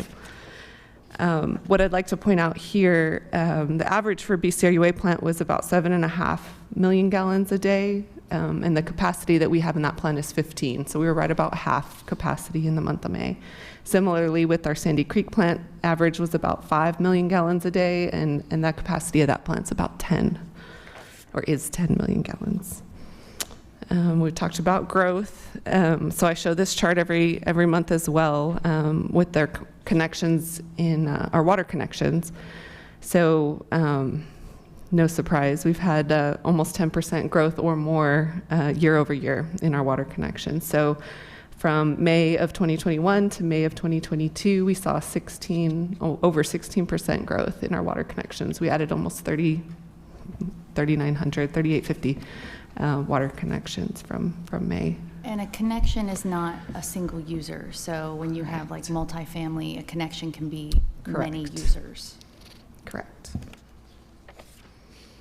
The next kind of raindrop looking graphic is our water conservation outreach that we've been doing. So in March of 2021, we updated our water conservation plan, and as the mayor detailed, we're trying to spread our peaks and spread the usage over multiple days. So instead of doing odds and evens, we changed it to use the last number of the address. So if you're 1, 5, or 9, you water on Fridays, 2, 4, 6, or 8, you water on Wednesdays, and then the remaining numbers on Sunday. So this update to our plan also made our base phase twice a week watering. So previously our base phase was no restrictions. We voluntarily asked you to comply in the months from May to September, but this one is just we start at 2 times a week. We are currently in 1 time a week watering as we go through these these kind of hot and dry temperatures.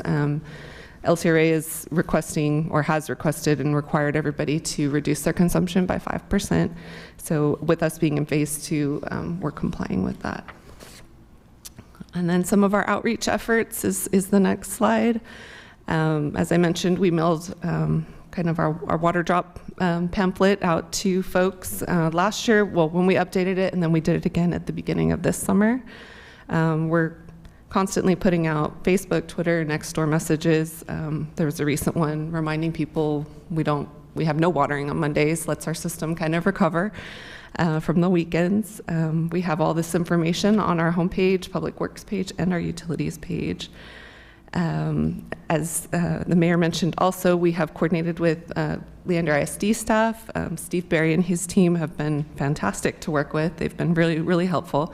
They detailed kind of how their campuses fell and they adjusted all of the campuses to our current ordinance, as well as with the new school coming in, they were very, very agreeable to delaying some of the planting areas and kind of those critical areas. So they'll delay that to the fall, and we'll get the important stuff in all the fields and things like that. But some of the outer skirts, we're going to wait till the fall.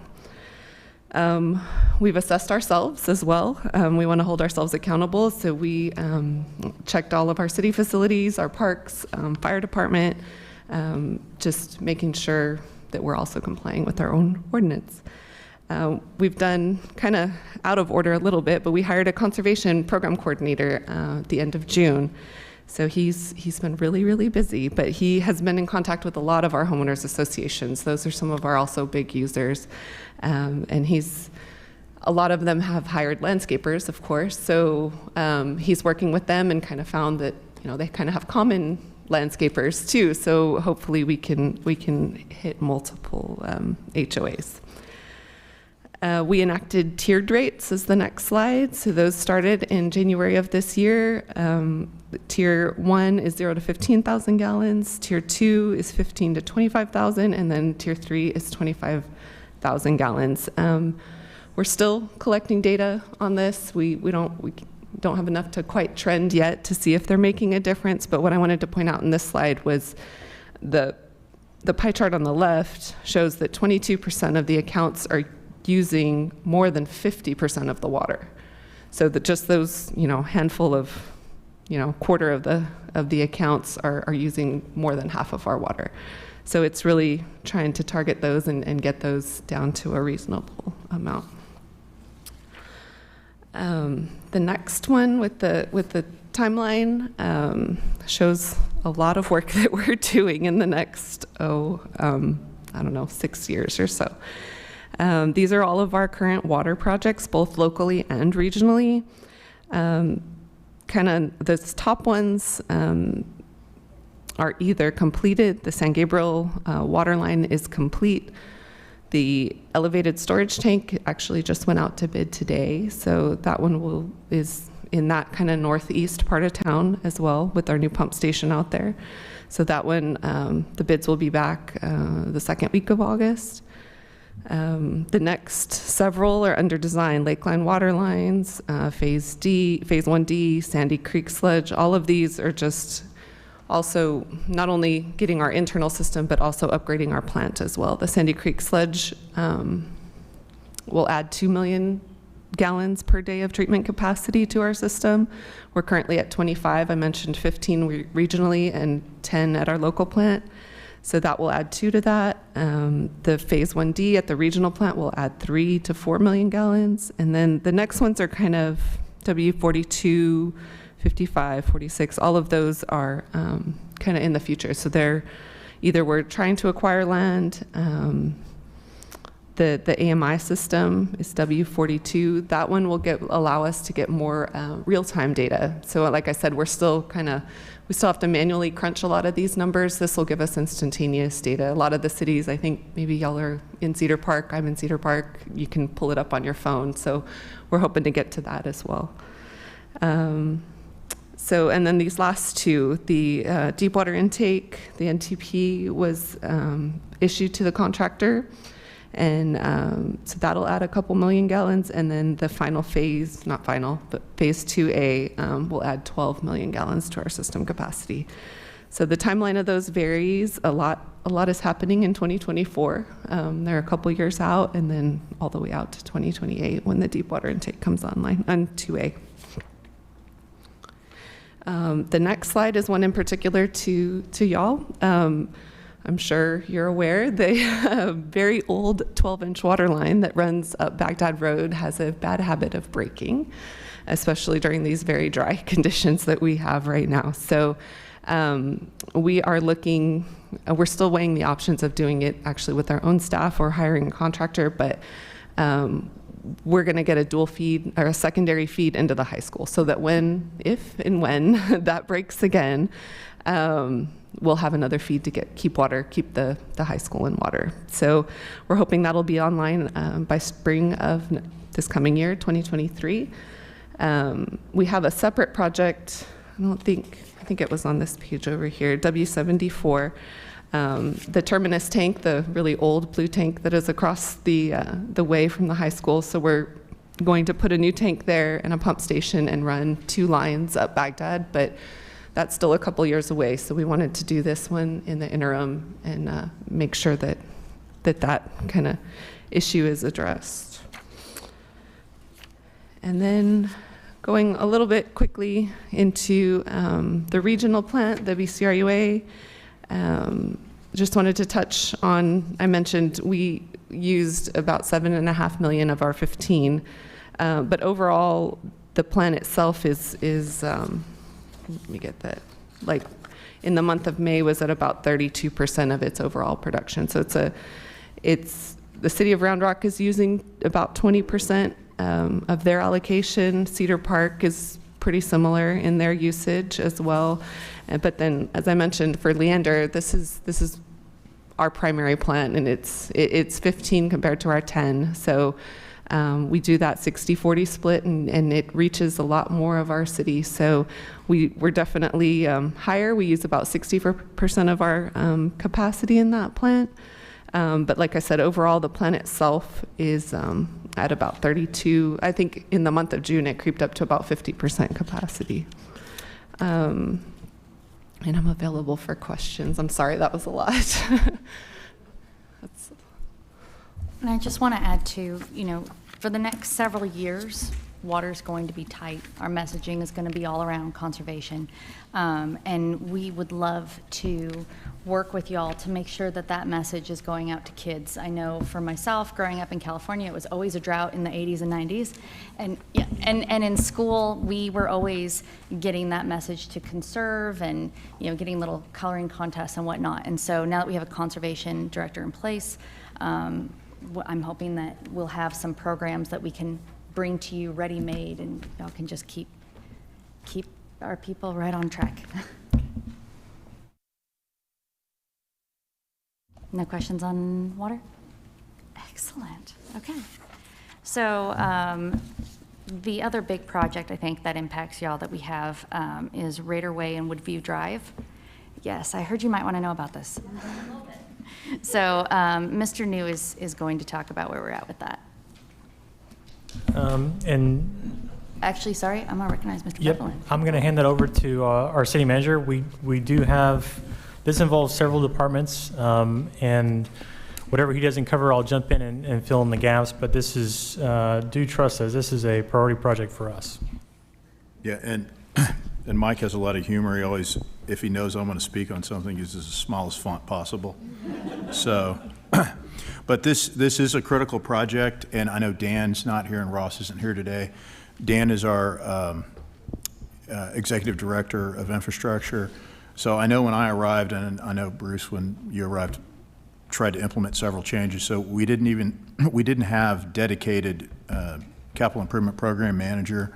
We typically, when I arrived, so our project managers on projects were, so Billy was managing the fire station project because he was in the fire department. And I've always threatened Greg, if we kept the same model, he'd have to be the PM on the next police station. And I don't think they're either Aggies either. So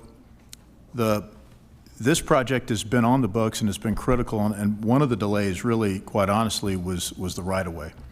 And so with the right-of-way is also the acquisition of those numerous parcels, which this had, plus the alignment. So you have what's available, and then across the development of the project or the scoping of the project, you also had a change in the FEMA maps to the Atlas 14 program. So this really, you can see on the front end, really from this, starting at the end of 20, all the way through really where we are today. There's been a lot of scoping and changes. See all these different amendments on everything from topo to right-of-way acquisition. Where we are right now is we're at 95% acquisition. The project is in design with the end of August is when we're supposed to get that back, what should be the final design for staff to review and put it back through TCEQ reviews. The bid package would actually be wrapped up at the end of this calendar year. So keep in mind, instead of having the open ditch cross section, you'd be going to a 4-lane curb and gutter cross section, which is more appropriate. And then, and I know that you get into the utility adjustments, that is always an issue. So we do have that built into the schedule in terms of those reviews as well.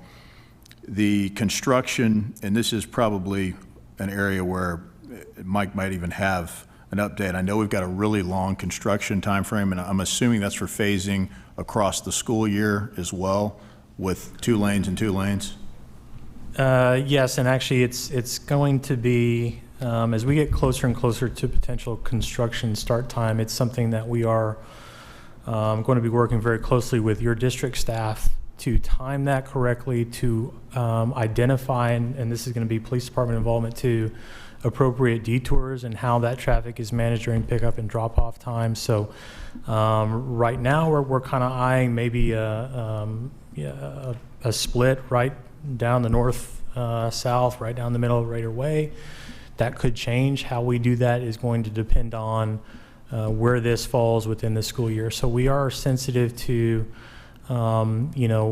and particularly August is an important time frame because you're going to have new parents, new students coming into the campus with little awareness or familiarity with how to get it in and out of school. So that is something that we're keeping a close eye on, that if that falls anywhere within our construction timeline, that we're making appropriate adjustments and then working with your district staff to ease that issue, because the construction of this project will take some months, and it certainly will overlap the start and end of school.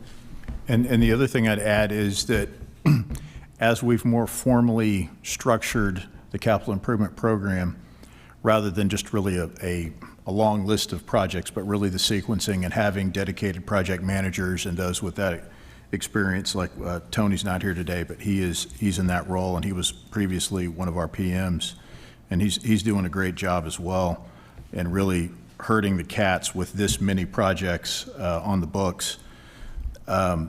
Most recently, council approved a roadway impact fee, which was another piece that we were missing. So, and I think one of the examples up in the most northwest quadrant of Leander proper, the amount of money left on the table with those developments, especially when you would look at something, let's say Greatwood is an example. There was a lot of money left on the table with a development that's that far from the center of the city. So this will give us an opportunity to capture more capital funds for those construction activities. And I think it also allows us to start really the pre-planning as we work in tandem. As you're building new facilities, we're not coming in and retrofitting it, that many years after. Hopefully this will provide us a capability of coming in and trying to time that, at least time the right-of-way acquisition and the construction closer to when you actually have those traffic impacts. And that's going to be our approach. I mean, in a perfect world in city development, if you could just spider web out from the middle and build incrementally your water system, your sewer system, and everything. But as we know, the way it works in reality is not that way, but we can work together and improve that. And I think this is obviously a long-standing project that's been kind of a thorn in everyone's side, but by the same token, I think it's a good one. If we can do this, and we can do everything. So. As someone who has drove down Raider Way since 2016, I am super excited for this. I think my main concern, though, is for those who have driven now, it's kind of chaotic. I just want to make sure that our students who are walking are going to be safe, because it is kind of already without the construction. So I don't know what that looks like with Russell and our local PD, but I think that is my main concern, is we have students walking and it's already crazy right now, and I can only imagine what construction is going to look like. But I am so excited this is on the table. And I want to add one last thing to that. I know, our engineering department is really taking the lead on the initiation of this project and getting this project to the construction point. But we will be involving other departments. Our Public Works Department has already done some light improvement work. This was done in preparation for our Liberty Fest event, which we are very thankful that the district has partnered with us to utilize those campuses for our event. So thank you on that. They'll be looking at that one more time before the August school year starts. So we'll see if there's some critical areas we can patch prior to the beginning of that, when we start getting really heavy traffic at the beginning of the year. So we'll look at that too. But Certainly understanding that the traffic is not just vehicle-based, that we've got students walking and parents and teachers walking up and down that area too. So that is a component of how we will sort of plan maybe for detours, for alternate routes in and around the campuses.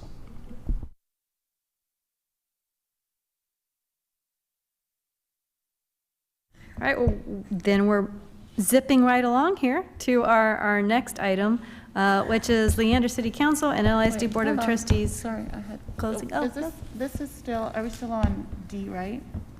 Well, I was closing out about the support. I was moving. No, but no. I have a. We're not closing out. We have a question. Yeah, I have a okay. question. Yeah, sorry.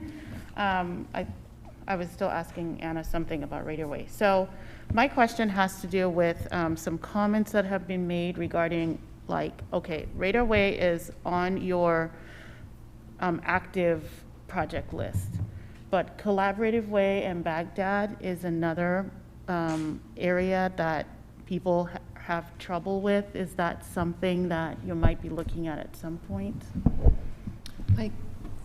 And I can jump in, or Rick, you can. We're looking at signalization at that intersection.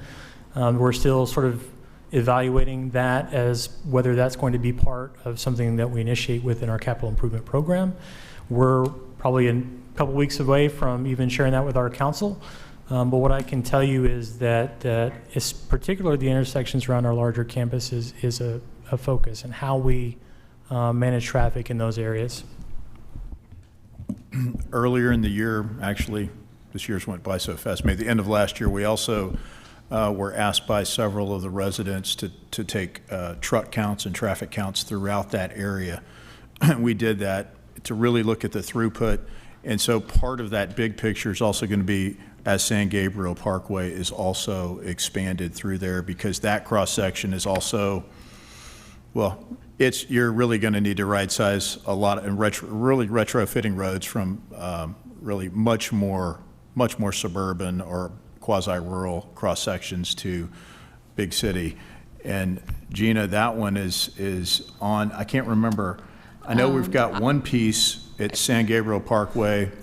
We're working on a piece on turn lane, but San Gabriel itself. So Collaborative in Baghdad, we've requested a proposal for design of a signal, which would include the adding of a dedicated eastbound turn lane. So if you're coming south on Baghdad and turning left on Collaborative, you would have a dedicated turn lane, turn bay. So that way the through traffic keeps going through.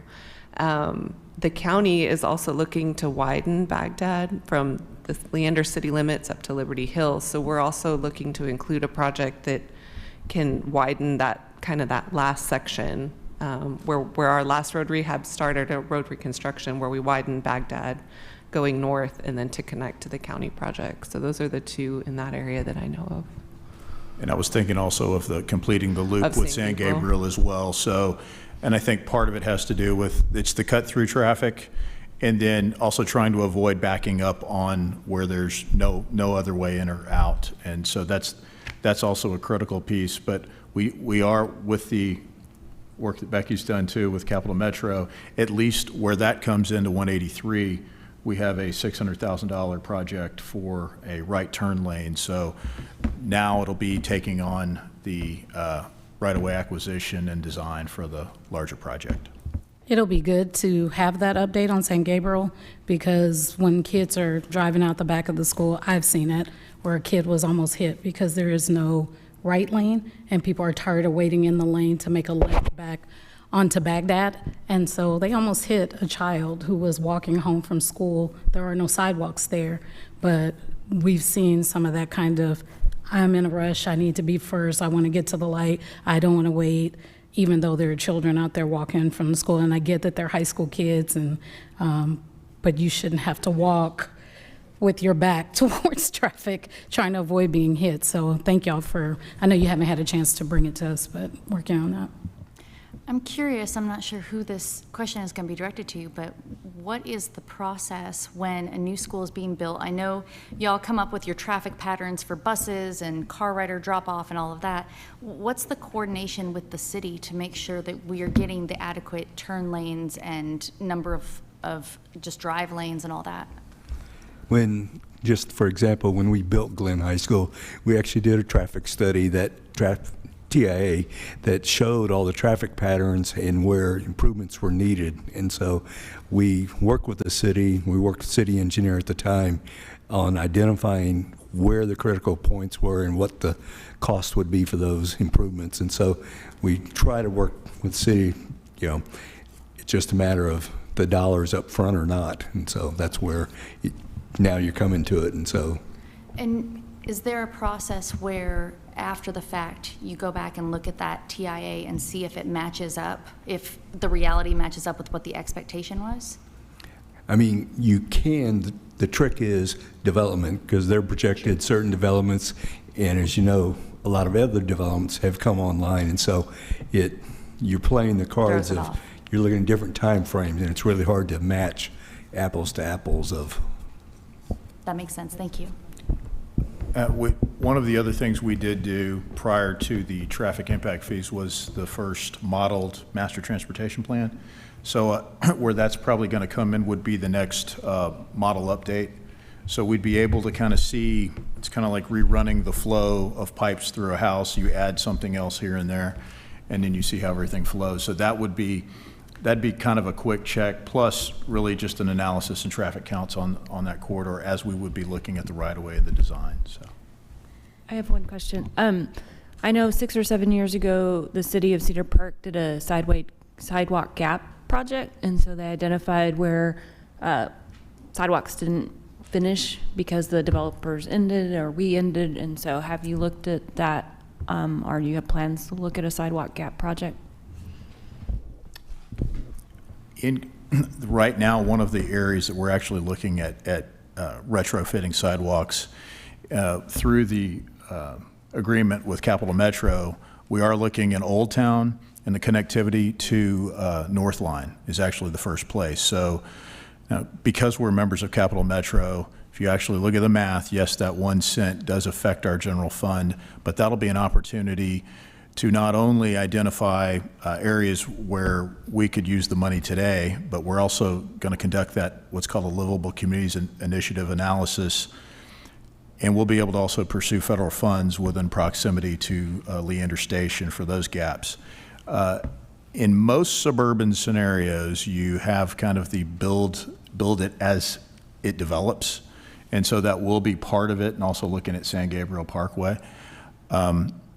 I know that the roadway impact fee piece, even though that's roads proper, it's a lot easier to address those sidewalks when you're able to take on those roads as well. So the gap analysis for us, if you look at kind of the gaps in roads or widths, some of it, unfortunately, we are going to have to take on as we can get to big quadrants or major corridors of the city. But when we do that, we'll be looking at sidewalks at the same time. And I have a little bit more on that. That was something that we used to do annually. It would go through our Planning and Zoning Commission first and then come to us. Becky, I'm not sure if you were on P&Z during any of those days. Were you? Once? Okay, yeah. So it was something that would come to us every year, and then we would have a discussion at council when they would present to us what the gaps were of which ones were the ones that would make sense to go ahead and do. And it would be ones, like that are around schools or parks where it's heavily trafficked. That hasn't happened in the last several years, but earlier this year I did ask for that to start back up. So I think we're busy right now, but sometime this year I expect that we'll see another gap analysis. I'll add to that just a little bit. We did using some of the sidewalk gaps previously, right when I first started with the city about 5 years ago. Robin's team, Planning and Zoning, had their map, and one of the ones identified was on West Drive, right by Leander Middle School. So we were able to utilize some Campo funds to get that small piece of sidewalk in. So it is something we're going to keep.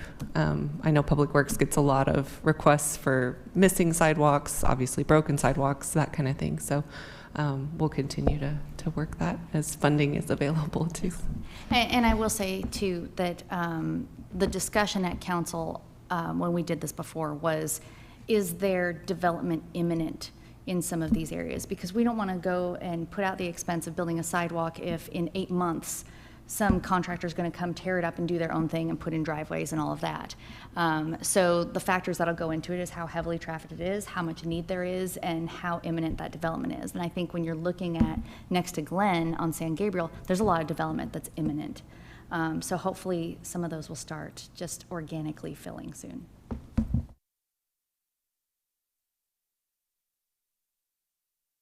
Okay, I was getting ready to move us to the next agenda item, but making sure I don't go too quick. Do you want to do like a auction thing, like going once, going twice? Sure, sure, yeah. Nobody else has anything on partnerships? We're good? Okay. All right. So we're going to go to our closing remarks then. That'll be our next item on the agenda. Any closing remarks?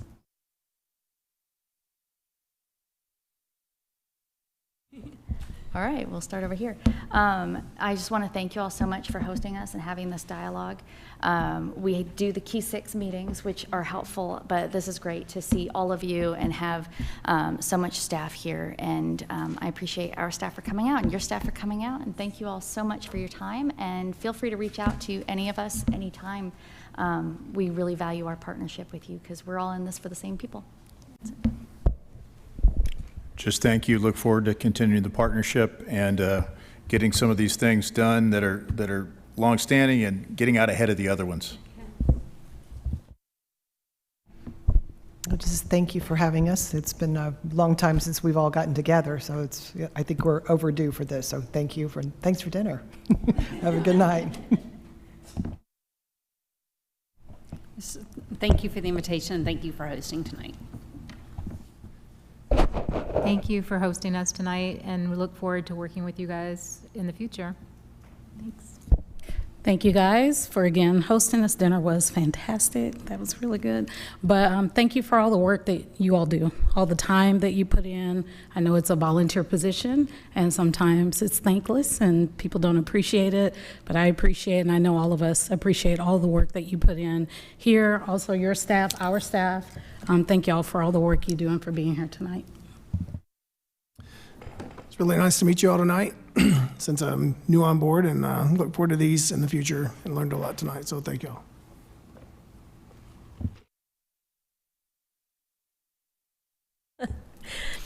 I just want to say thank you all for taking the time to meeting with us. Community relationships are important. And like I said, Leander is going to go through some crazy growth, and I am just excited that we have a fantastic council. I can say that because I live in Leander. But again, thanks. I'm excited. I'm excited to see the growth and the partnerships, especially with our long range plan and seeing what we can do. Yeah, what are you doing? Thanks for coming. I'm so glad that we have the partnership with everybody. I look forward to the future. Thank you for coming out tonight. It was nice to get to know some of you. And also, thanks a lot to the staff. You've done really excellent work in making everybody and the city look, and the council look really good too. I'll add my thanks. It's been a pleasure to see everybody tonight. In particular, I want to say thank you to Chief Minton. The partnership we have with the police departments that serve our communities are critically important to us. And for my part, we've talked about the idea of campus police departments at times, or a campus police department. I think our core competency is education, and I would prefer that we leave security to professionals like yourself and your staff. And so for that reason, I'm particularly appreciative of the service that you provide us and continue to provide us, and want to make sure that we maintain a healthy relationship. I want to say I appreciate the staff coming, and I appreciate the relationships we build in our different community forums, especially the chief, and your willingness to both be there in our security audits and summits and the things that we work to together. Thank you all for coming, and we appreciate you sharing vital information with us, and we hope to be a good partner to you in the future. Thank you for coming here and spending this time with us. Thank you, staff. Thank you, chiefs, for keeping us safe. And thank you for the information. y'all knew all the questions that we had, and it was right on the money of the things we were going to ask about development and Raider Way and water. And I think it just shows a lot, like, we realize that these are issues, and these are issues that we want to work together with the city to be a good partner. So thank you for doing that. Our administrative staffs work together all the time, and so it's just really powerful to have the elected officials all together in one room having this conversation. I think it's important that we continue to build that relationship, so thank you. Okay, so someone said that remark I was going to say, that remark I was going to. Thank y'all so much for coming. Thank you, staff, mayor, council. Really appreciate the time that y'all spent. The Key Six has been great. And part of the reason the team might not have asked so many questions on water is because Bruce has done a job of passing on all those updates as well. So thank y'all for keeping us updated. But also thank you, staff, for doing such a great presentation, because I think that also had something to do with it. We really appreciate y'all being able to get together. It's been a while.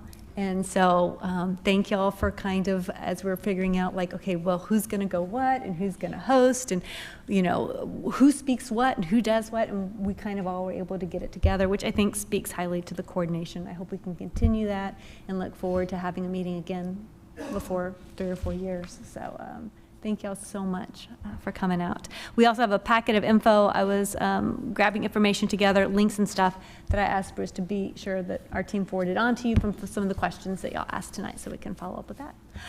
Without further ado, we'll go into our board meeting debrief, which is something that I bet you are wondering what that is on the agenda, but basically it's where I ask the board.